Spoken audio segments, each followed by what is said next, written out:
Вторая и последняя часть Сталкер 2 Сердце Чернобыля. Короче, с огромным рюкзаком хабара я добрался до базы, скинулся, продался, починился, улучшился и двинул в путь на лесничество. Шрам и Бродяга обсуждают ситуацию вокруг Монолита, исполнителя желаний, который, по их данным, Варта вывезла с ЧАЭС и теперь удерживает в ней час. Они опасаются, что если установка снова заработает, это приведет к катастрофическим последствиям для всей зоны. Я упоминаю, что Фауст перед своим исчезновением тоже говорил о Монолите, что подтверждает их догадки. Он явно пытался проникнуть в институт. Бродяга считает, что его цель активировать установку, а значит это нужно остановить любой ценой. Шрам, как обычно, говорит загадками, но намекает, что я найду еще больше ответов в самом темном месте зоны. Сканер, за которым я гонялся, мой ключ внутренний час. А значит у меня есть возможность лично проверить, действительно ли Монолит там. Бродяга собирается взять людей и идти в институт, но ему нужна моя помощь. В этот момент появляется Жора с тревожной новостью. На нас движется большая группа Варты. Шрам с Бродягой просят меня задержать их, пока они уходят.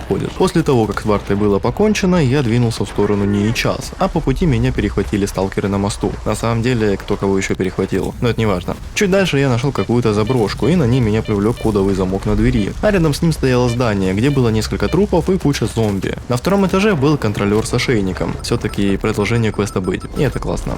Хотел бы я побольше поизучать дополнительные квесты, но сказал, что буду идти только по сюжетной линии. Так вот, на этом ошейнике были некоторые цифры, а на трупе на входе я нашел КПК, где было понятно, что это код для двери. За закрытой дверью хабар был абсолютно никакой. Подствольник и аптечки с геркулесом. На входе к Нейчазу меня встретила вооруженная охрана, но после того, как я сказал, кто я, меня без проблем пропустили. Уже на входе в само здание института меня встретил доктор Далин, который очень возрадовался сканеру. Сразу же забрал его у меня и ушел. А потом вспомнил про меня, дал карту от своего номера Пенхуяуса, напомнил, что ему коллеги приготовили подарок для ДР и пошел. Через металлодетектор я не хотел проходить, поэтому перепрыгнул через заборчик. За что меня осудили? Осуждаю. Сам институт достаточно красивый. И все, наверное. Я посмотрел на разную броню, послушал про последнюю броню, посмотрел на артефакты, стырил немножко хавчика, пообщался с учеными и поднялся на лифте. В этот момент происходил выброс, на что я смог посмотреть благодаря защитным покрытиям доктора Далина и записке от его коллег с поздравлением. Веселый сюрприз. На столе оценил прикольную лампу с монолитом.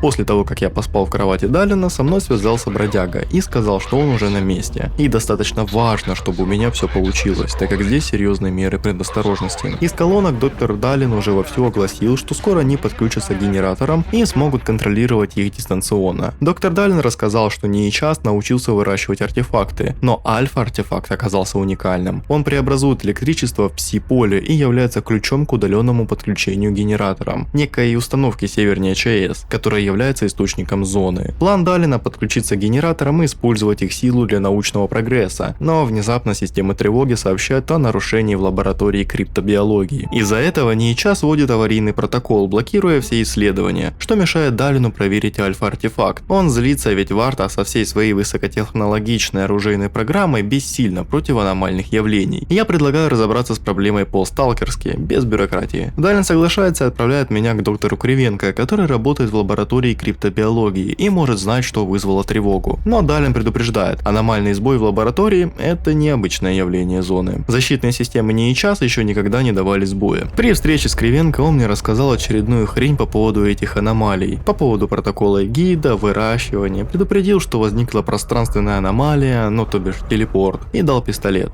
А еще сказал, что все двери заблокированы и нужно идти через техпомещение. Во время моего путешествия по вент-каналам и техническим помещениям я встретил крыс, бюрера, кисюху-писюху.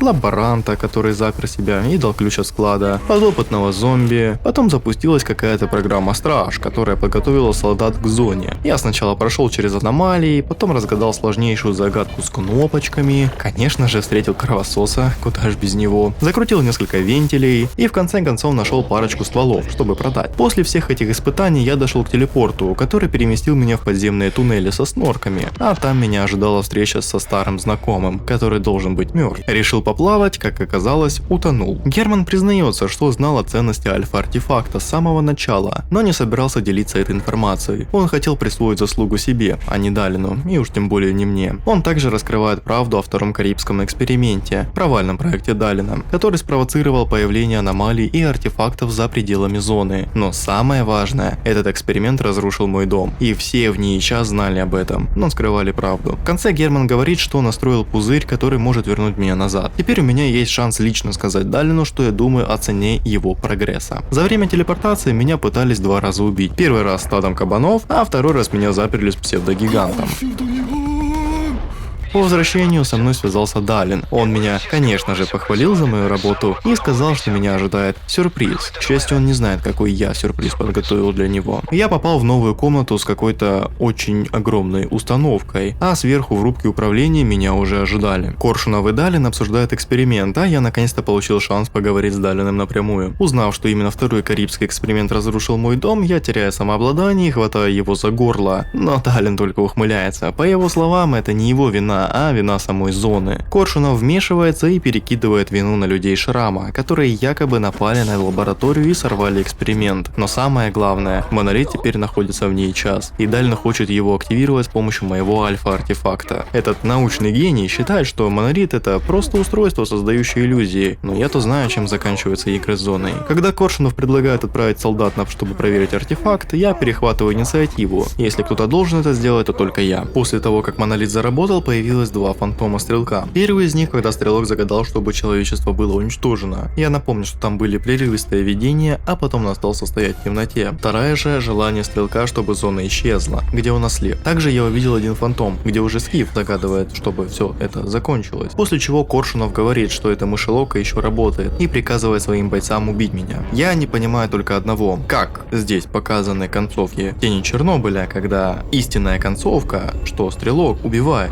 сознание, но не загадывая желание монолиту. Бой сам по себе был несложный, если найти место, где не будут стрелять мой тут. Вартовцы спавнятся везде, и полностью уничтожить их невозможно. По окончанию какого-то времени становится ясно, что все это было видение. После увидения у монолита Далин пытается объяснить происходящее. Он уверяет, что все это было иллюзией, но мои действия в ней влияли на реальность, поэтому Зотов ранен, а я нет. Коршунов недоволен. Эксперимент вышел из-под контроля, но Далин настаивает, что все прошло успешно. Альфа-артефакт сработал, а значит можно начинать подключение генератора. Я пытаюсь понять, чего они добиваются. Далин говорит, что НИИЧА заменит монолит, но будет исполнять желания всего человечества, обеспечив бесконечные запасы энергии. На мои сомнения он отвечает, что без контроля аномальной энергии рано или поздно случится катастрофа. Их цель уничтожить зону и обратить ее силу на благо науки. Разговор прерывается. Коршунова вызывают по рации. Кто-то ждет меня в зале проекций. Перед уходом Далин вдруг проявляет сочувствие. Мне жаль твой дом, Скиф, но в больших экспериментах потерь не избежать. Я, конечно, дико извиняюсь за такие баги-лаги во время кат-сцены и маленький FPS, но вот так вот игра решила, что вот ей нужно. Я, конечно, перезаходил, пробовал перезаписывать заново, в игру перезаходил, менял настройки кодера, но что-то вот как-то в этом месте у меня вечно лагало. Прошу прощения за картинку еще разок. Агата раскрывает передо мной всю подноготную, не только о Германе, который воровал сканеры и чуть не поплатился за это жизнью, но и обо мне. Она знает, кто я, кем был раньше и как оказался в зоне. После того, как я убедил ее отпустить Германа, она предлагает мне сделку, вернуться на Большую Землю в прекрасный новый дом, который они для меня приготовили. Я, конечно, не ведусь. Запрашиваю доступ к эксперименту, но Агата понимает, что у меня есть другие мотивы. Тогда она показывает мне сообщение от бродяги, в котором он просит меня пробраться в лабораторию и узнать о монолите. Агата называет это манипуляцией и предлагает правильный выбор. Найти бродягу и говорить его не вмешиваться, чтобы избежать крови. Звучит красиво, но я уже слишком далеко зашел, чтобы просто сложить оружие. В подземке меня ждала Варта, которая сказала, что все готово и ждет моей команды. И монолит, точнее полдень. Драки еще не было, вместо бродяги меня встретил Дубный, который спросил насчет монолита. Я подтвердил, что он здесь, он работает и рассказал, что это кошмар, по сути. После чего мне нужно было сделать выбор. Я буду с Вартой или с монолитом. Я выбрал, конечно же, монолит. Когда я помог монолиту разобраться с Вартой, открылись двери, которые вели меня к бродяге. Он уже установил взрывчатку и ждал меня, чтобы ворваться. В центре установки стоял доктор Далин, который уже подключил альфа-артефакт и запустил его. Как бы мы с бродягой как они пытались его вытащить, расстрелять, уничтожить, ничего не помогало, а доктор Далин просто уперся и не хотел его вытаскивать. Далее произошел пси-импульс, который активировал забытый монолит у монолитовцев. Бродяга, конечно, хотел по бурякам себя пристрелить, но у него ничего не вышло. Он обратно стал фанатиком. После того, как он забрал Альфу, пришли солдаты, которые попытались спасти доктора Далина. Ну как попытались, они его спасли, а меня бросили там умирать. Однако Скиф упал вниз, что дало возможность спастись. Когда я выходил отсюда по тех помещениям, за стенкой разговаривал доктор Далин, который просил забрать флешку с дата-центра со всеми исследованиями института, так как он должен понять, что пошло не так. Несколько минут назад это был живописный зеленый садик с березками, но сейчас он горел и в нем происходила кровавая бойня. Я поначалу не стрелял в монолитовцев, потому что думал, что это союзники, и не совсем понимал, что происходит. В самом дата-центре помимо вартовцев был и полтергейст. Как, откуда, почему, не ясно. После того, как я забрал флешку, со мной связался Рихтер, рассказал, что невозможно связаться ни с кем, и хорошо, что я вышел на связь, и скинул координаты карта, подземки, через которую я смогу покинуть не час. Я, конечно, думал поучаствовать в заварушке, полутать патроны, стволы, чтобы потом продать, но когда увидел псевдогиганта, я решил свалить по-тихому. В подземке я нашел дверь, через которую я должен был выйти, а за ней орал кровосос, но я впритык не видел кнопку слева, поэтому думал, что дверь залагала. Туннели оказались достаточно длинными, где-то нужно было пострелять в мутантов, где-то нужно было пострелять в вартовцев и монолит, где-то попрыгать от электричества, где-то умереть, но в конце концов меня встретил Рихтер. Он, конечно, обрадовался мне, а больше он обрадовался тому, что зона выжила, и она была красива. Он попел чуть-чуть, а я немножечко возразил, потому что я там чуть не сдох. И плюс еще Бродяга и Дубный и все остальные стали монолитом. А потом по нам начали стрелять монолитовцы. Рихтер не понял, какого хрена все это происходит, по итогу в драке победили мы. Конечно же с какими-то ранениями, но на Скифе все заживет, это ж боевой скуф. По рации связался профессор Лодочка, который заметил сигнал, из-за чего мне пришлось двигать на базу Полдня. Жаль, конечно, видеть, как умирают мирные персонажи по типу Хорса, которые отговаривали меня от убийства. По-моему, Квашки, который залез на антенну на базе Полдня и стал зомби. А Шрам все никак не успокоится и очень счастлив тому, что удалось сорвать все планы Варты нанести удар по ним.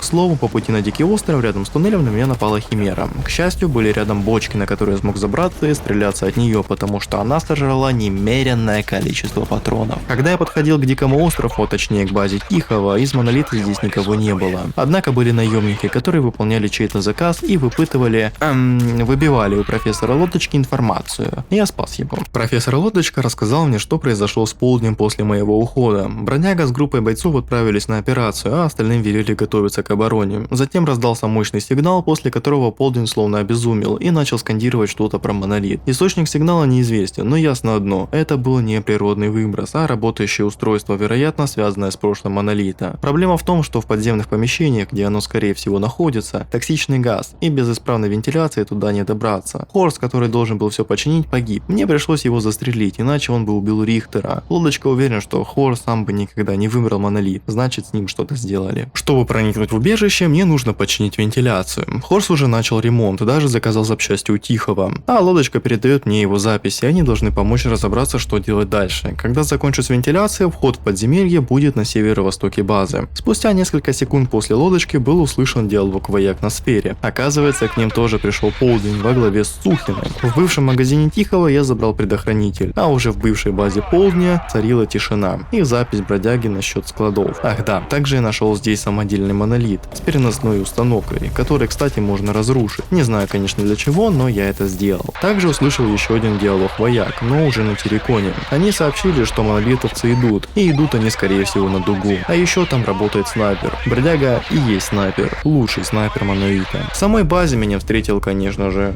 Кровосос. Да какой кровосос?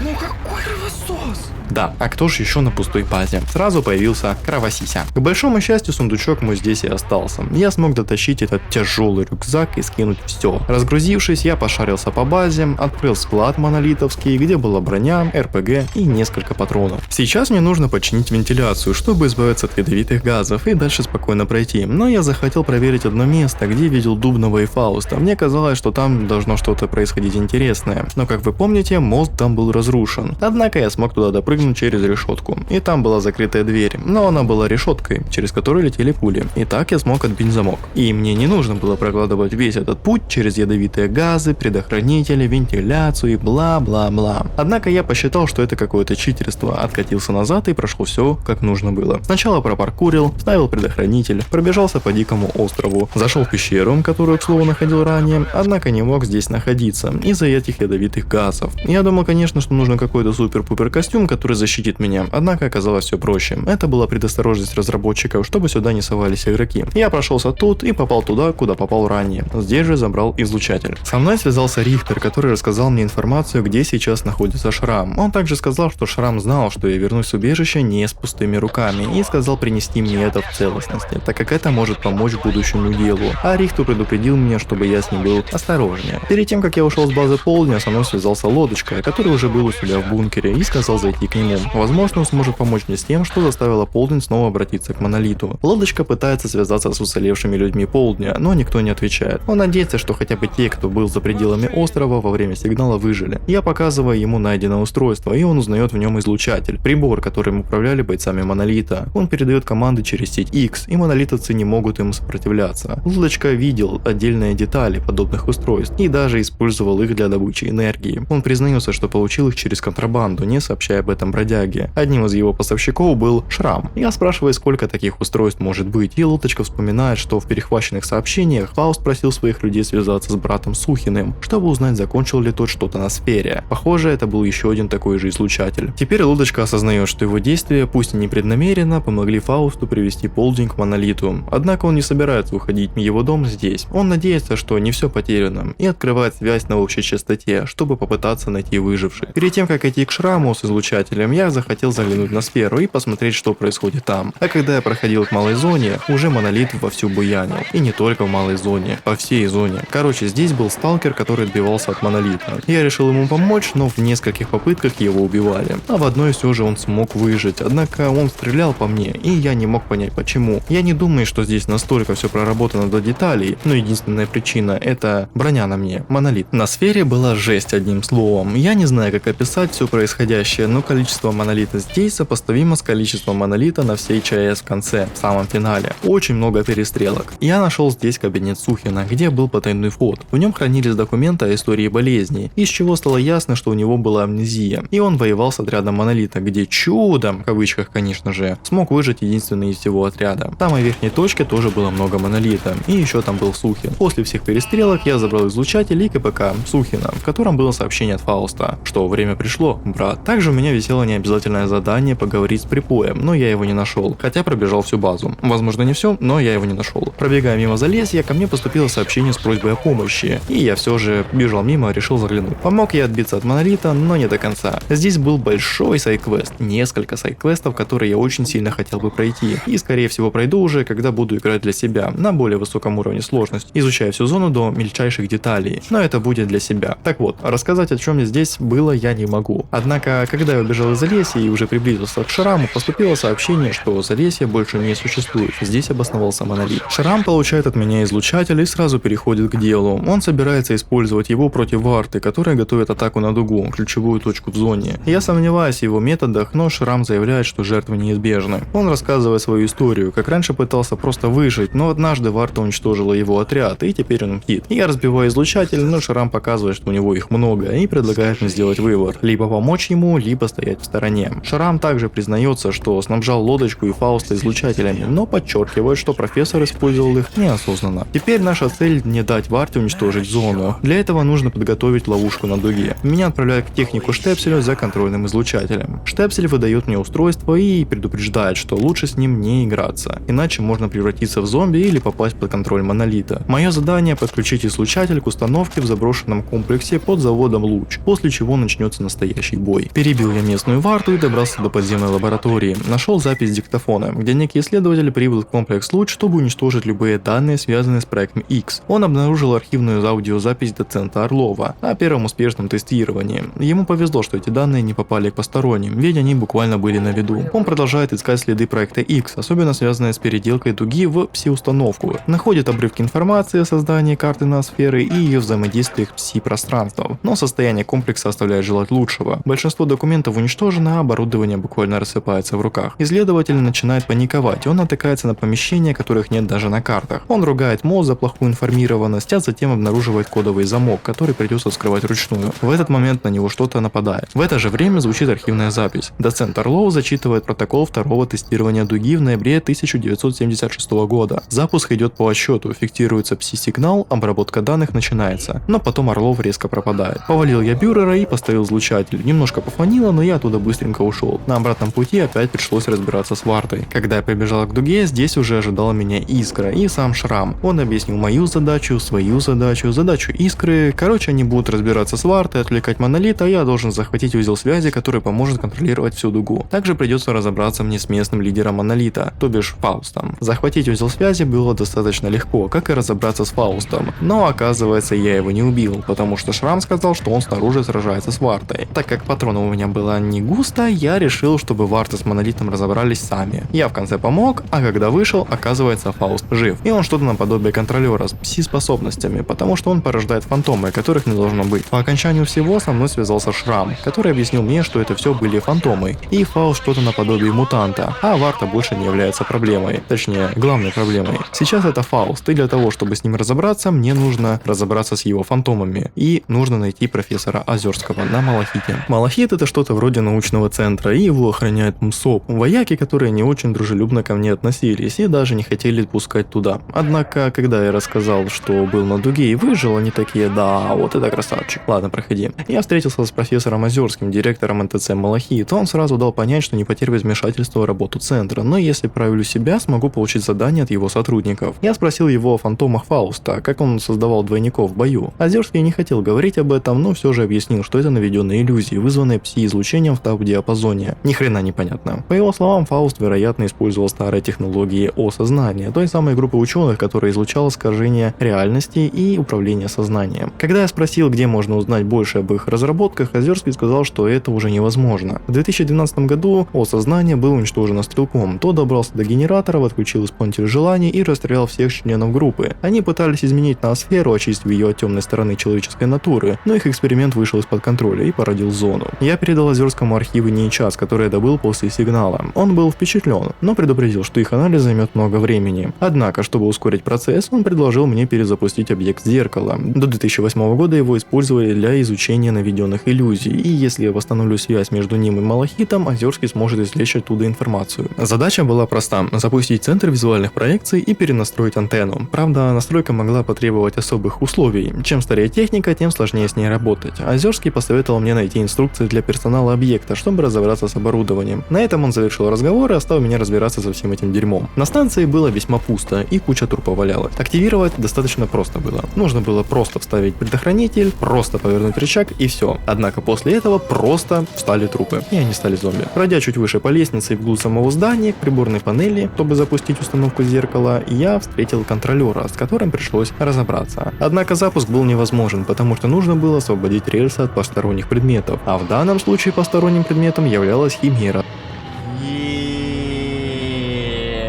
Не хочу.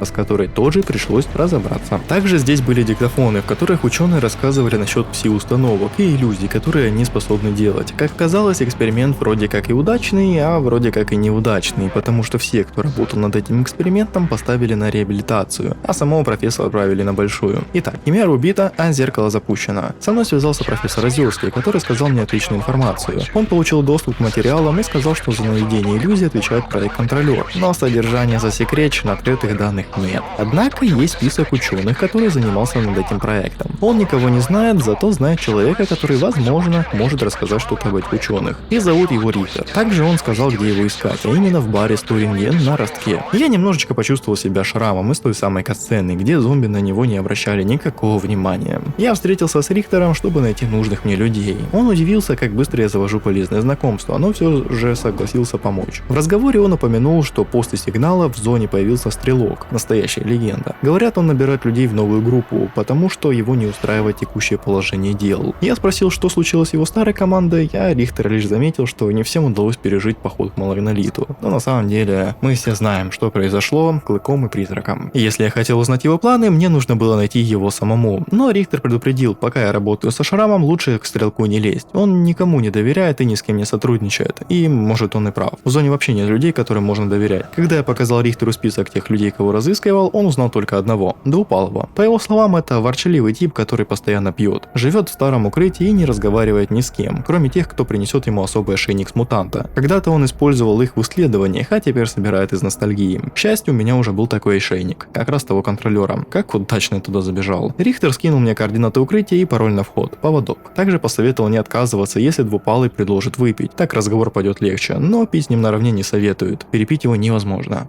Ну что ж, придется проверить. Пробегал я мимо элеватора, и со мной связался какой-то сталкер, который предлагал работу. Как же мне хотелось туда пойти и посмотреть, что это, но нет, к сожалению. Я нашел Двупалова, бывшего ученого проекта X, который сейчас живет в укрытии и пьет, вспоминая прошлое. Чтобы он заговорил, мне пришлось принести ему ошейник с мутантом. Оказывается, он работал над проектом контроля мутантов, но все провалилось. После закрытия программы подопытные твари должны были умереть в клетках, но вместо этого бегают по зоне. Он рассказал, что фантомы создаются с помощью старых технологий, а подавители их способностей можно найти в лаборатории X5. Однако ключ-карту к ней он уже отдал своему аспиранту, который где-то на агропроме. На прощание Двупалый дал мне артефакт, мол, заслужил, так пьяный его поймал. Как долго я бегал по этому заводу. Я успел подраться с бандитами и с монолитовцами, и облазить всю крышу, вось аномалий, прыгнуть, с этой башни, посмотреть все комнаты, но, как оказывается, не все. И тут я думал, что мне нужно найти труп, потому что здесь они присутствуют. Но сколько раз я пробегал мимо этой двери, я не замечал ее в упор, потому что я думал, что она закрыта, как некоторые двери здесь. За этой дверью находился аспирант, который наставил на меня ствол, но он не страшный, абсолютно. Он вроде как и хвалил профессора, но в то же время осуждал его, типа, такой великий мозг и пропадает, перегоняя самогон. Короче, он отдал мне ключ-карту, но я должен был найти для него документы по поводу проекта Контролер, потому что он хочет продолжить дело своего профессора и верит, что у него все выйдет. Старые топые катакомбы. Конечно, некоторые проходы здесь завалило, вместо бандитов были зомби и не было кровососа, что было хорошо. Открылся новый проход к лаборатории X5, где был контролер, который вечно от меня убегал, и еще некоторые мутанты. В самом низу лаборатории я нашел документы, и из них стало ясно, что здесь выращивали контролеров. Однако это было весьма неудачно и была высокая летальность. В самом конце должен был быть какой-то маленький босс-файт с контролером, который от меня убегал, но я был весьма хитрым и прошелся по стеночке, а потом и вовсе проскочил к этой лестнице, не убивая ни монолитовцев, то есть видение, ни псевдособаку, а просто загасил контролера, который немножечко застрял. Здесь также были чертежи подавителя и запись, которая объясняла, что Фауст является по сути контролером, которого подключили к сети Монолита, и он был что ли командиром, который вдохновлял бойцов. Чтобы выбраться из этих катакомб, мне нужно было перебить Монолит. Опять же, я заглянул в старую нычку Стрелка, где была открыта одна дверь. Растяжка. Здесь валялся тот самый калаш из тени Чернобыля и запись Стрелка, который рассказал, что он работал в Нейчазе, ушел оттуда по собственному желанию на большую, а потом ему нужно было вернуться сюда, чтобы не дать этим ублюдкам закончить проект X. Вылез я на старой базе военных, где меня окружил Монолит, и драться с ними я вообще не хотел, поэтому дал дёру. Аспирант меня поблагодарил в виде детектора Велеса, что было приятно, но за артефактами я особо не охотился. А вот профессор, по сути, рассказал то, что было уже известно из документов и аудиозаписей. Двупалый рассказал, что проект Контролер был завершен тайно, уже после его официального закрытия. Ученые из моста, последователи О-сознания, создали Фауста, придав ему способности мутанта-контролера. В отличие от обычных мутантов, Фауст сохранил человеческое сознание и сам выбирал, каким путем ему идти. Он не был под контролем программы, а сам ее запустил. Я достал подавитель, но Двупалый отказался его устанавливать, заявил, что все это бессмысленно. Он не верит, что убийство Фауста что-то изменит, ведь Монолит уже исчез, но каждый раз возвращался. В конце концов, он просто выгнал меня со словами: «Иди, сталкер, убей его, и увидишь, как это ничего не изменит». На ростке я установил у техника подавитель свой шлем для брони. Потом со мной связался Стар, который пригласил меня на дугу, куда я отправился. Стар объяснил ситуацию. Фауст засел на дуге, окруженный фантомами, управляет мощнейшим психоизлучателем и небольшой армией монолитовцев. Просто отключить установку на луче уже не получится. Противники получили коды управления, а значит могут включить дугу в любой момент. Единственный вариант — вырубить ее вручную. План таков: я пробираюсь к трансформаторной через канализацию, минуя патрули и гаусс-снайперов. Там отключаю дугу, после чего группа Стара займется монолитовцами, а мне достанется Фауст. Ожидается жесткий замес, но Стар уверен, все пойдет как по маслу. И возможно зона скоро увидит что-то большее, чем вечную тьму. В катакомбах особой проблем не вызвала. а что там, зомби, норки и крысы. С перегрузкой генераторов тоже проблем не возникло. Я бы даже сказал, это было слишком легко, потому что монолита как такового я не встретил. А вот уже потом, в самом здании, когда я пробирался к Фаусту, сценарий был похожий. В принципе, как и в конце, и в недавних событиях. Куча монолита и все. Просто нужно было убить кучу монолитовцев. Когда я вышел на крышу, искра взорвала дугу, а мне нужно было разобраться с этим Фаустом. И это был босс-файт. Он был разделен на две части. Первая, это нужно было уничтожить переносные пси-установки. Но сложность заключалась не в куче монолитовцев, не в фантомах Фауста, а в диком количестве лагов. Именно когда я подходил к Фаусту или этим генераторам, то у меня начинались фризы. Просто 3 кадра и все. Невозможно было ничего сделать. Аж потом я психанул после нескольких попыток, и во второй стадии я просто понизил все настройки. Из-за чего касцена, которая была уже после убийства Фауста, выглядела очень не очень.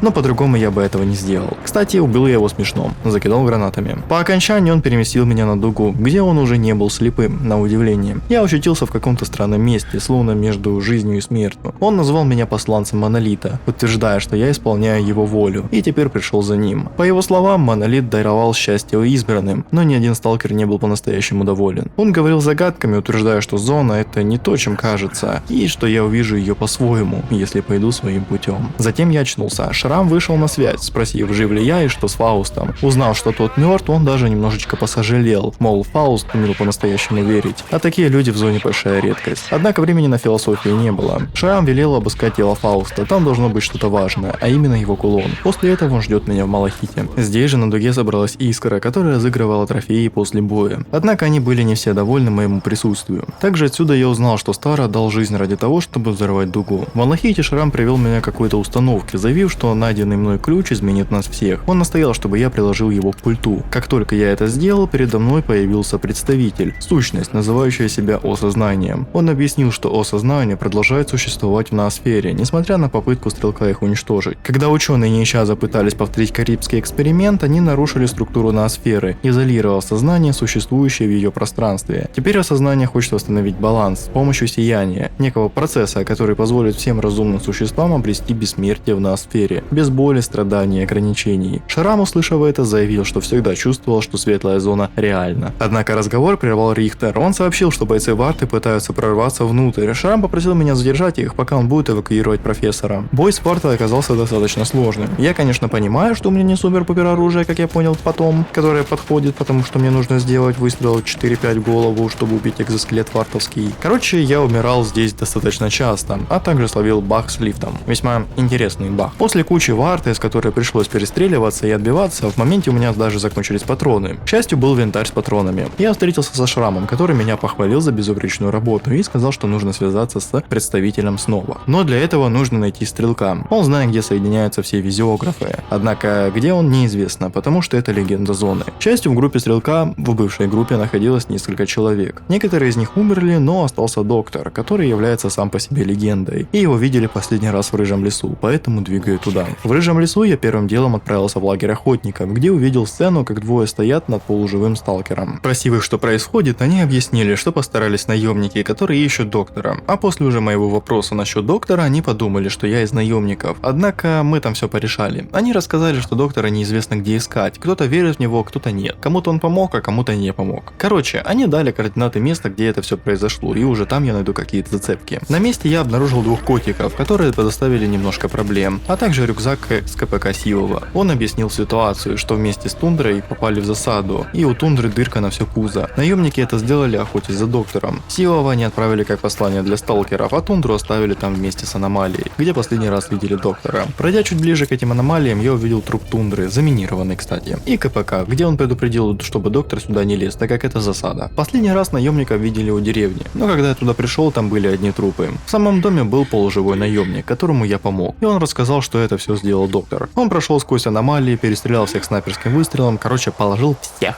И сейчас вторая группа передала сообщение, что они увидели доктора и пострелили его. Этот наемник отправил меня предупредить их, чтобы они не лезли на доктора, потому что он их всех перебьет. Но когда я подходил ко второй группе наемников, несмотря на то, что я помог одному из них, вторая группа начала в меня стрелять. Пришлось всех перебить. Из КПК стало известно, где прячется доктор, а именно в этой большой аномальной зоне. Бродяга был ранен, но доктор не позволил мне его добить. Он заявил, что Монолит использовал его, и теперь он нуждается в помощи. Доктор сказал, что лечил и более тяжелое ранение, особенно у монолитовцев. Оказалось, бродяга сам сам приманил сюда наемников и охотников, чтобы заставить доктора выйти из укрытия. Но тот не вмешался, потому что мертвый врач никому не поможет. Я назвал его имя, бродяга. Доктор отметил, что это честное имя. Я объяснил, что ищу информацию о стрелке, но доктор заявил, что сначала нужно спасти бродягу. Монолитовский госпиталь мог содержать регенератор, устройство, способное быстро заживлять раны монолитовцев, но работает оно только на тех, кто полностью лишен пси-иммунитета. Доктор попросил меня не убивать монолитовцев, но выбор оставил за мной. Он сказал, что никто не виноват в том, что здесь происходит, и что каждому рано или поздно приходится возвращать долги. Перед тем, как уйти, доктор напомнил: у нас нет ничего, кроме жизни. В этом подземном госпитале я попытался пройти по-тихому, однако нужно было выключить фонарик, а без фонарика ни хренашеньки не видно. А если есть фонарик, то тебя замечают за километр. Да, стелс тут сломанный, ну или не сломанный, а вот так он и задуман, как и искусственный интеллект здесь немножечко тупенький. Ну да ладно, я добавил гаммы в настройках, чтобы все виднее было, и спокойно прошел здесь, как крыса между всеми этими монолитовцами, и никого не трогал. Я думал, конечно, что есть способ оглушить их, но нет, их можно только убить с помощью ножа. Забрал я этот регенератор и ушел другой дорогой, через зомби уже. Когда я вернулся к доктору, за дверью в подвале происходил какой-то шум. Выбив ее с ноги, я увидел, что бродяга живее всех живых и напал на доктора, который его вылечил. Ну и чего можно было ожидать, это монолит, у которого промыты мозги. Как бы Скиф не пытался вырубить его голыми руками, не вышло, даже огнетушитель не помог. И после того, как он повалил меня и начал душить, доктору пришлось выбирать: либо я, либо бродяга. Логичный выбор, бродягу убили. Глаза у него стали нормальные, и перед смертью, мне кажется, он пришел в себя. Доктор спросил, как долго я знал бродягу. Я ответил, что встретил его на Диком острове, когда он был еще человеком. Ну, нормальным человеком. Он рассказал, что бродяга потерял все из-за экспериментов ученых о сознании, которые пытались скрыть свои ошибки. Доктор признался, что сам был частью о сознания, но в момент эксперимента отказался ложиться в капсулу. Его настоящее имя Кайманов. Я сообщил, что о сознании все еще существует в виде тонкой материи, и это его потрясло. Он объяснил, что отказался от участия, потому что верил в человечество, а его коллеги хотели изменить людей, очистив их разум от темного. Зона, по его словам, стала такой из-за страданий и жестоких экспериментов, но могла быть иной. Я сказал, что хочу проверить существование тонкой материи. Доктор вспомнил о старых экспериментах и предложил проверить это снова. Для этого нужны были картриджи из лаборатории X3. Он посоветовал спросить у Сидоровича, как туда попасть, и отправил мне код. Когда я уходил от доктора, он со мной связался и спросил, убивал я кого-то там или нет. И поблагодарил за то, что оставил в живых монолитовцев. Весьма существенно поблагодарил. Также, я не понимаю, зачем у меня из квестовых предметов есть регенератор, когда задание по сути уже закончилось. Для чего он был нужен, он не понадобился. Попав к Сидоровичу на кордон и спросив про X3, он делает бартер в виде: выполнишь для меня пару заданий, и мы в расчете. Так вот, он попросил найти курьера, на которого напали бандиты, и вернуть его товар. Когда я подходил к базе бандитов, они не хотели на меня нападать, а наоборот хотели поговорить. Оказывается, это был Рузвельт, который спасся со свалки, потому что там вовсю орудовал монолит. Он не знал, что убил курьера Сидоровича, просто выполнял задание, которое ему дали. Тем более сейчас, когда деньги важнее всего. Он попросил меня, чтобы я договорился с Сидоровичем и отдаю дешифратор. Та самая посылка Сидора. Сидорович был доволен тем, как я справился с заданием. Он рассказал, что сталкеры недавно начали искать артефакты на болотах, где нашли старую базу. Он поднял старые байки и выяснил, что объект X3 совпадает с мифической оазой, местом, где якобы полно артефактов. Вход в X3 можно открыть с помощью дешифратора, который я забрал у бандитов, но сам проход никто не знает. Сидорович предложил мне самому его искать, расспрашивая местных сталкеров. В этот момент вышел на связь Рузвельт. Он сообщил, что все его люди живы, хоть и пришлось заплатить Сидоровичу за салют. В знак благодарности он отправил мне координаты чего-то важного. И все, то я там найду, теперь мое. Понятное дело, опрашивать всех я не стал, а пошуршал сразу к Волку, так как он раньше заправлял этой деревней. И он поведал мне историю, как к Сидору пришел один сталкер, который не смог с ним договориться, и что у первого, что у второго испортилось настроение. Он также вербовал новичков, пообещал им золотые горы, но так ничего не смог сделать. Звали этого сталкера Темный, и он сказал искать его в старом туннеле. Подойдя к туннелю, меня встретило двое наемников, как я думал, Темного, которые сказали мне валить отсюда, а после того, как они узнали, что я ищу Темного, пропустили. Однако после этого сразу же напали. После перестрелки с наемниками, которые перебили группу сталкеров, но до одного не добрались, и это был Темный. Я нашел Темного, который оказался не против поговорить, но сразу дал понять, верить Сидоровичу нельзя. Он рассказал, что сам показал старику документы по Азе, но потом внезапно стал нежелательным гостем. Оказалось, что в документах речь идет не об одной Азе, а о 3,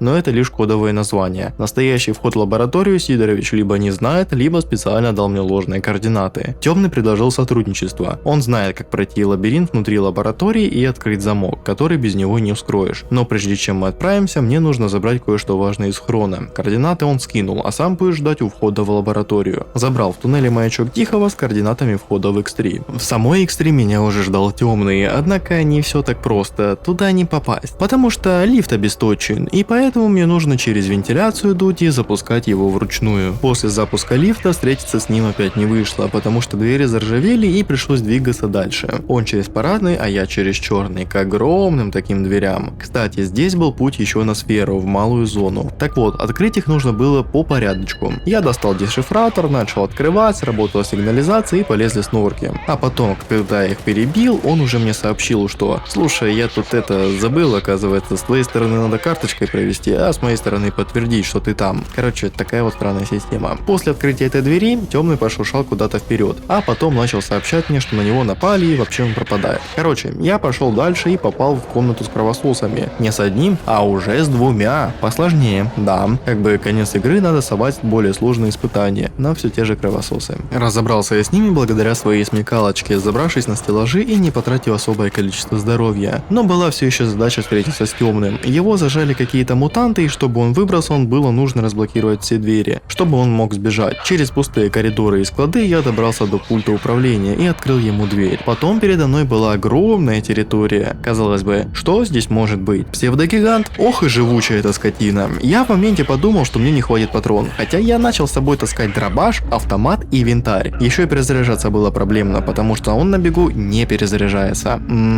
Как так? А скотина бьет достаточно больно. Патроны на дробовик я почти все использовал, еще и выпустил в него несколько обоим с автомата. Но очень, живучая скотина. Нас ожидал большой коридор с кучей телевизоров, а когда они включились, то с темным начало происходить очень криповая хрень, его очень сильно колбасило, после чего он вырубился и появился Стрелок. Стрелок не доверял мне с самого начала, он показал КПК темного, где стояла задача автосознания – убить его. По его словам, темного просто запрограммировали на это, как и многих других, кто добирался до центра зоны. Я сказал, что пришел от искры, но Стрелок лишь усмехнулся, мол, Шрам лишь очередной солдат, выполняющий чужие приказы, а сам он хочет, чтобы зону оставили в покое, а не пытались подчинить ее себе. Когда я упомянул Малахит и разговоры с представителем, Стрелок резко заявил, что сознание давно мертво, он лично их убил. Все, что я видел, всего лишь наведенная иллюзия, такая же, как фантомы Фауста, визиографы и светлая зона. Затем он предложил мне посмотреть на нее собственными глазами, но предупредил, не забудь ее выключить за собой. Там же я смогу забрать то, что нужно доктору. Поднявшись по лестнице, я и правда увидел светлую зону. Достаточно красиво. Птички пели, белая хата, внутри печка, но правда была установка. Вытащив картридж, из которой все пропало. Оказалось, это была иллюзия, как и говорил Стрелок. Здесь даже труп сталкера был, который нашел оазис, по его словам, но остался тут навсегда. На выходе из этого домика меня уже встречал Стрелок, который сказал, что видел эту зону, и он уже думал, что нашел ту самую светлую зону, которую искал, однако она оказалась лишь иллюзией, и скорее всего Шрам тогда и услышал про светлую зону, которую он сейчас и ищет, однако ее не существует. С этого момента я понял, что мне со Шрамом не по пути, потому что жить в иллюзии это не то, чего я хочу, и решил присоединиться к Стрелку и помогать ему. Сейчас я буду делать то, что должен для доктора и Шрама, а он пока будет искать центр управления нейропрограмматорами программы Сталкер. Итак, возле станции орбиты со мной связался Кайманов, который сказал, что нужно перед использованием настроить антенну, и скинул код доступа до кабинета. Среди всякого мусора я нашел дневник Кайманова еще 96 года, где они получили альфу в результате Карибского эксперимента, еще тогда. Однако путь к ноосфере осложнился из-за стабильного барьера между ионосферой и ноосферой. В принципе, не хочется вдаваться в подробности, но там было 3 варианта решения. Это повышение потенциала, который может расплавить мозги, использовать несколько сознаний людей и как-то там отпечаток для создания медиаторов на сфере. Последним у них не вышло, а первые 2 они пробовали. Под самой орбитой находилась лаборатория, в которой пришлось расправиться сначала с 3 бюрерами, а после залезть в капсулу. Как объяснил Кайманов, нужно вставить картридж, но почему-то я пропустил значимость этого картриджа. Он вроде как просто давал иллюзии, а сейчас он используется как ключ-карта какая-то, чтобы подключиться к сфере. В общем, неважно, не будем опять же вдаваться в подробности. Мне нужно было вставить картридж и увидеть истину, как сказал Кайманов. На 2-м этаже я нашел записочку, в которой был код доступа от закрытой двери, которую я поспешил открыть, ну и немножечко поторопил события. Когда я вставил картридж, я отправился к капсуле, и после захода в нее я увидел отрывки с глазами бродяги, события, которые происходили до того, как он снова стал монолитом. После чего передо мной предстал сам бродяга, который спросил, что происходит, и я сказал, что он уже мертв. После чего он поинтересовался, успели мы или не успели, и я решил рассказать правду. То, что мы не успели отключить пси-установку, точнее, не смогли этого сделать. И сейчас весь полдень это монолит монолит, которым он был раньше. После этого бродяга, наверное, расстроился, у него изменились глаза на те, которые были и до его смерти, и он вспомнил события дна ЧАЭС, когда он убивал военных по приказу монолита, которые штурмовали саму ЧАЭС, и рассказал про свою цепочку, на которой висела гильза. В общем, это достаточно сильный момент вспомнить персонажа, вроде как его и было немного, но сама история его хватает за душу. После того, как бродяга исчез, передо мной появился Шрам. Как мне кажется, он немного поиздевался надо мной, точнее над моими словами, что я разговаривал с бродягой, и опять начал говорить про свою вечную весну. Однако я отказался от этой идеи и выбрал, что жизнь будет для живых. После чего он запер меня в этой капсуле, однако каким-то чудом Скифу удалось ее разбить изнутри. Скорее всего, это достаточно сложно. Ну и, кстати, пришлось выбираться отсюда. Не обязательно, конечно, но по-тихому. Я решил немножечко щитерить и запрыгнул по этим колбам на второй этаж, где смог с легкостью пройти в ту дверь, которую открыл ранее с помощью кода. Когда я покинул станцию, со мной связался Стрелок, который сообщил хорошую новость. Мол, он нашел центр управления программы Сталкер, и мне нужно двигать на Малахит. По пути к Малахиту я нашел странное место, где была куча артефактов, однако после того, как я подобрал один, они все пропали. Около ПТС Стрелок сообщил мне, что лезть в лоб не самое эффективное решение, с чем я и согласен. Ну и не согласен, потому что я искал вход через эту загрузочную шахту долго и не мог понять, что это. На входе мне сказали, чтобы я валил отсюда, а после чего я поднялся наверх, рядом с вертушкой нашел все-таки этот загрузочный терминал. В самой подземке я собирался действовать тихо, потому что я понимал, что будет тяжко, если сюда набежит куча варты. Я серьезно убивал всех тихо, ну почти всех, кроме самого начала, они там стояли толпой. Тихонечко, без поднятия тревоги, все шло гладко, но Стрелок потом сообщил, что в радиоканале варты сейчас происходит какой-то переполох, и все знают прекрасно, что я здесь, и мне нужно действовать достаточно быстро. Поэтому я активировал установку, где в комнате замерцало большое количество телевизоров. После того, как я уселся в кресло, передо мной показался Стрелок. Он сидел перед темным, а в данный момент я наблюдал все глазами темного. Стрелок же над этим пошутил. Оказывается, это не было самим центром управления программы Сталкер, но с помощью этой подземки Стрелок смог обнаружить, где находится этот самый центр, а именно в Припяти. Но там всем заправляет Дегтярев, и настало время мне с ним познакомиться. Когда я покидал ПТС, я наткнулся на вартовцев, которые заставили меня врасплох. И здесь был сам Коршунов. Он начал затирать там про свои морали, принципы, что зона это опасно, он хочет всех типа защитить от этой угрозы, но мне было все равно. Я попытался его обмануть с помощью гранаты, но ничего не вышло, и попал за решетку, где появился Далин и просадил мне ФПС своим галстуком. Далин рассказал, что хочет помочь, но я сразу спросил, где мои вещи. Оказалось, они пропали при обыске, а я нахожусь в изоляторе на химзаводе. Он упомянул Рихтера и визиограф из X-17, пытаясь выведать информацию. Тогда я понял, что он сын Валентина Далина, руководителя О-сознания. Я объяснил ему, что тонкая материя это лишь копия сознания, а не бессмертия. Рассказал о своих экспериментах с капсулой и фантоме бродяги, подтвердив, что на сфере остаются лишь оттиски. В итоге Далин дал мне ключ и велел выбраться из изолятора, предупредив о патрулях. На прощание он заверил, что на моей стороне. Здесь же сидел один из Искры, Жора, который пошутил, что подойди, не укушу, мне все равно все зубы выбили. Он попросил ключ взамен на информацию, где хранится мое снаряжение. Я, конечно, отказался от Искры, но чё бы не помочь ему, тем более он оставил подарок на прощание. Я тихонечко с помощью нотчика пробрался до своих вещей, забрал, а после покинул территорию. Стрелок рассказал, что путь в Припять мне обеспечит корпус, который пропустит, но если возникнут проблемы, то стоит обратиться к проводнику по кличке Дух. Конечно же, просто так в Припять я не прошел. Они закрыли границу и никого не пропускают. Моя связь с Стрелком их не удивила, потому что здесь каждый второй говорит, что знает Стрелка, каждый третий с ним пил и так далее. Когда я упомянул Дух, они немножечко изменились в лице, но сказали, что все равно не пропустят. А чтобы найти Духа, мне поможет человек, который сидит и бухает в водонапорной башне. Когда я вышел из здания, напала куча монолитовцев, и, блин, это было хорошо. В плане рядом с базой. Они напали, я их полутал и потом продал, и заработал кучу денег. А в самой водонапорной башне я встретил Рихтера. Рихтер поинтересовался, как поживает легенда зоны, а затем завел философский разговор о Стрелке. Он признался, что не понимает, почему зона принимает одних и отвергает других, но отметил, что те, кто не сдаются, доходят до своей цели. Мы обсудили, что каждый из нас преследует свою мечту, но зона принимает только тех, кто остается верным ей. Когда речь зашла о Духе, Рихтер сказал, что он был в Искре, настоящий, не искаженный шрамом, а до этого был частью монолита. Сейчас он ищет свой путь, и возможно его можно найти в Лиманске, куда он направился после сигнала. Рихтер поделился своим мнением о сердце Чернобыля, артефакте, который помогает понять зону и слиться с ней. Он уверен, что тот, кто найдет артефакт, сможет заслужить прощение зоны. Под конец он пожелал мне удачи и сказал, что видит в нас схожесть, и поблагодарил за прошлую помощь. Когда я подходил к местоположению Духа, здесь были монолитовцы, которые напали на группу Духа, и наемники отбивали. Я нашел Духа на его последнем привале. Он был уже на грани, но все же успел рассказать свою историю. Его отряд застрял здесь, так как путь в Лиманск оказался закрыт. Его раны были смертельными. Их нанес один из тех, кого я уже уложил у входа. Он поблагодарил меня за месть, хотя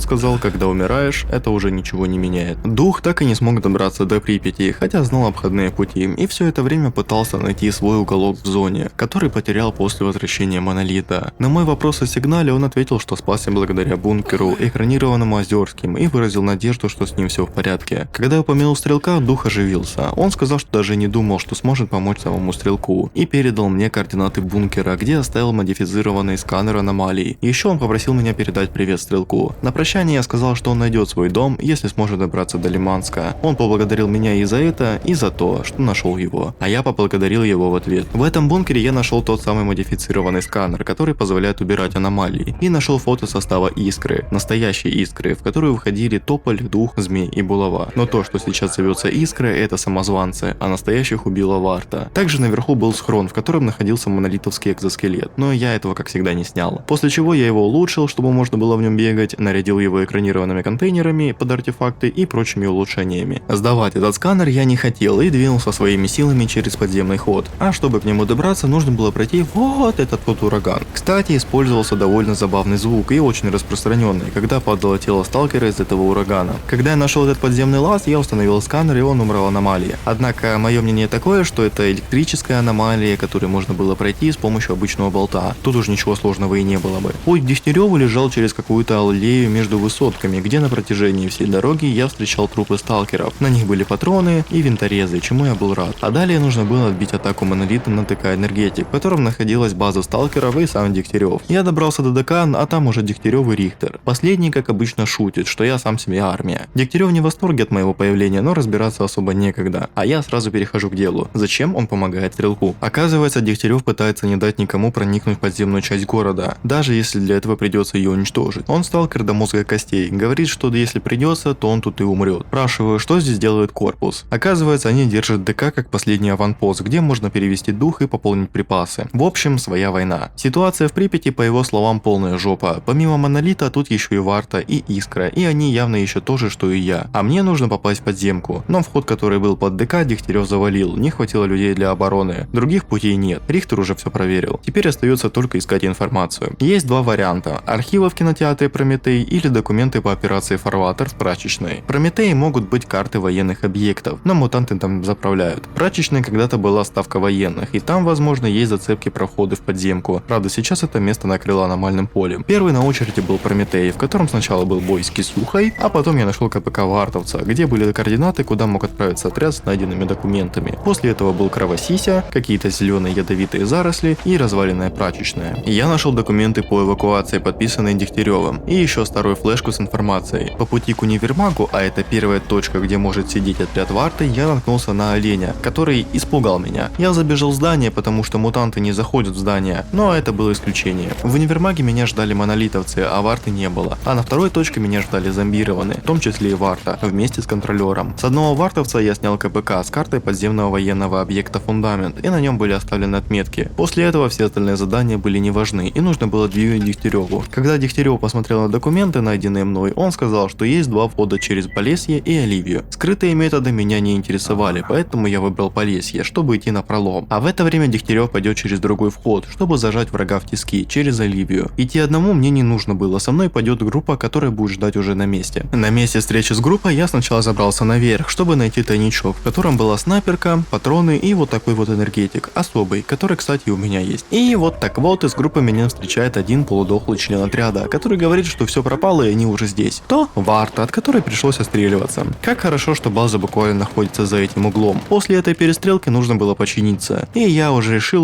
что, ну а чё, если финал идет правильно, возьму-ка я пулемет. Я сразу его прокачал, взял кучу с собой патронов и вернулся обратно на место действия. И тут, когда я зашел в подвал, меня игра предупредила, что это точка невозврата, но я был к этому готов. Как только я спрыгнул вниз, Дегтярев меня предупредил, что добро пожаловать в сущий ад, и ты должен пройти его до конца. Но какой это сущий ад? Сначала две кошки, которых я расстрелял с пулемета, а потом был контролер, которого я расстрелял с винтореза, убил парочку зомби, немножко попаркурил, и со мной связался Далин, который сказал, чтобы я не шел на пролом, а через второй этаж. Он меня пропустил, и уже внутри я встретился с группой Дегтярева. Какой ад, честно, не заметил. Дегтярев говорит, что у нас один союзник, Далин. Я подтверждаю, что ему можно доверять. Времени мало, надо опередить Варту и уничтожить фундамент. Врываемся. Кошинов орет на Далина, требует заменить прибор. Тот боится облажаться, но полковнику плевать, ему главное X11. В споре всплывает, что отец Далина мертв, а визиограф пустая болтовня. Далин не выдерживает, посылает Коршунова и открывает нам дверь. Мы идем дальше. Бой с Коршуновым оказался сложным только поначалу, потому что стреляли отовсюду и все, и он еще стрелял. Было очень сильно неприятно, но потом я нашел вот такое тихое место, которое было закрыто от всего и всех. И еще сам Коршунов стоял у меня как на ладони. И стало легко. Смысл был в чем? Нужно было сначала пострелять по нему, он отпрыгнет, потом подбежать к нему, ударить ножом. Да, этот кадр был выполнен с 4-5 раза, чтобы у меня не лагало. Потому что до этого все было в слоу-моушене, точнее в каком слоу-моушене. Это был просто набор кадров. И потом во второй раз нужно было произвести эту самую манипуляцию. Во второй катсцене мне уже помогает Дегтярев, которого Коршунов оставляет не в лучшей форме, скажем так, но под конец его все-таки просто застрелю. После этого со мной связывается Далин, который просто орет, чтобы я забрал кулон с Коршунова и побежал к нему, чтобы мы смогли поговорить через видеограф с представителем. Представитель объясняет, что они результат эксперимента, создавшую некую сущность под названием осознание. По их данным, Землю окружают ноосферы, информационное поле Земли, объединяющие разумные существа и хранящие их ментальные образы, бла-бла-бла. Мы все это уже слышали 1000 раз. Далин, видимо, узнает голос, спрашивает про правила настоящего ученого, а представитель продолжает свою мантру. Их цель внести коррективы в ноосферу, чтобы убрать из людей гнев, жестокость, зависть. Мы помним это. Далин окончательно выходит из себя, требует замолчать, орет, что все это нужно стереть, уничтожить без следа и сожаления, потом обращается ко мне, просит помочь и швыряет какую-то хрень в кольца, часть которого прилетает прямо мне по голове. Очнулся. Первым делом спрашиваю про Дегтярева. Он вытащил меня, когда все пошло по пизде. Рихтер говорит, что с ним все нормально. Затащил меня в безопасное место и снова ушел на разведку. Зона меняется. Монолит уходит из Припяти. Кто на ЧАЭС, кто Красной крепости. Стрелок подтверждает, после разрушения фундамента выбросы участились. Зона нестабильна, безопасных путей больше нет. Программа Сталкер уничтожена, но кто-то уже строит планы на ее руины. И этот кто-то Кайманов. Доктор притворяется добряком, но его истинные намерения куда опаснее. Он хочет открыть доступ к ноосфере для всего человечества. И это либо приведет всех к взаимопониманию, либо утопит мир в ненависти. Но зону точно уничтожит. Предлагаю поговорить с Каймановым, но Стрелок не верит, что это что-то изменит. Говорит, что этот старик умеет запудрить мозги так, что сомневаться начинаешь ты, а не он. По его мнению, единственный выход – убить его. Считаю, что решать мне. Найду его, поговорю, а там посмотрим. Рихтер ведет меня в рыжий лес. Без него туда не попасть. Зона обновляется, как после супервыброса 2011-го. Нужно торопиться. Стрелок предупреждает не дать Кайманову залезть мне в голову. Потом встречаемся у Красной крепости. После нее на генераторы через старый телепорт. Для этого нужна броня проекта X. Без нее аномалии разорвут меня на молекулы, по словам Стрелка. Но я уверен в своем экзоскелете. А еще Дегтярев оставил мне свою пушку. Сказал, заслужил. Кайманов знал, что я приду. Встретил меня спокойно. Говорит, монолит мертв, но его дело живет. Одержимость контролем над тем, чего мы не понимаем, никуда не делать. Кто-то рвет зону на сувениры, кто-то держит ее в клетке. Но возможно ей нужно лишь сострадание. Возможно, пора позволить ей самой решать свою судьбу. Я спрашиваю, к чему это приведет? А он отвечает, либо к величайшей трагедии, либо к высшему счастью. Никто не знает, чего хочет зона. Но у нее, по его словам, большое сердце. Оно жаждет свободы и смерти для своих мучителей. Именно это и хочет дать ей Стрелок. Но разве знает цену свободы тот, кто никогда не был свободен? Я не верю ему. Мы не можем выпустить монстра в этот мир. Просто говорит, делай, что должен, и будь, что будет. Я спускаю курок. Я убил Кайманова. Рихтер сразу понял, что доктора больше нет, и спросил, сделал ли я это ради зоны. Я ответил, что пока прошлое держит в заложниках, свободы не будет. Рихтер сказал, что Кайманов верил. Страх и привычки сильнее решеток. А потом резко сменил тему. Стрелок ждет нас у Красной крепости, главной базы монолита. Пробиваться придется с боем. И я сказал, что готов. Зона изменилась, и теперь пути назад нет. В пути к Красной крепости мы с Рихтером наткнулись на отряд монолита, который нужно было перебить. Во время перестрелки он получает маслину и лег здесь отдохнуть. Он рад, что смог измениться, что зона дала ему право быть проводником, и пожелал мне удачной охоты. Теперь меня ожидает наинтереснейшее поднятие. Сначала на крышу по лесам против монолита, потом встреча с монолитом на крыше, потом прохождение постройки с монолитом, после чего поднятие по лестнице еще с монолитом, а там уже меня будет ждать Стрелок, рядом с разрушенным вертолетом, где мы пройдем через портал. Кстати, Стрелок упоминает, что ожидал на большее сопротивление. Возможно, кто-то впереди нас. Сейчас мне нужно добраться до нейролаборатории, пока Стрелок прикрывает тыл. Опять-таки, здесь сыпят приличным количеством снаряжения, но и монолита меньше не становится. Я бы даже сказал наоборот, больше. Когда я добрался до этой лаборатории, это оказался тот самый туннель с кучей телевизоров, нейропрограмматорами, которые были показаны в концовке Чистого неба. И здесь все так же лежала куча сталкеров, ну скорее всего уже не живых, и я не знаю, почему их не убрали. Также здесь развлекался Шрам. Опять же, я не знаю, как его не берут эти телевизоры, но он просто прикалывается. Он был другим, говорил загадками, вспоминал какого-то, кого называл представителем правителем, то притирал его, то утверждал, что он все еще жив. Он твердил, что смерть это не конец, что если за ней ничего нет, значит вся эта борьба была напрасной. Казалось, он потерял не только голову, но и рассудок. В конце он вдруг поблагодарил меня и рассмеялся. Уже сейчас было понятно, что мне предстоит бой со Шрамом, и здесь был такой маленький арсенал, несколько видов оружий, патронов, аптечек, короче, все самое полезное.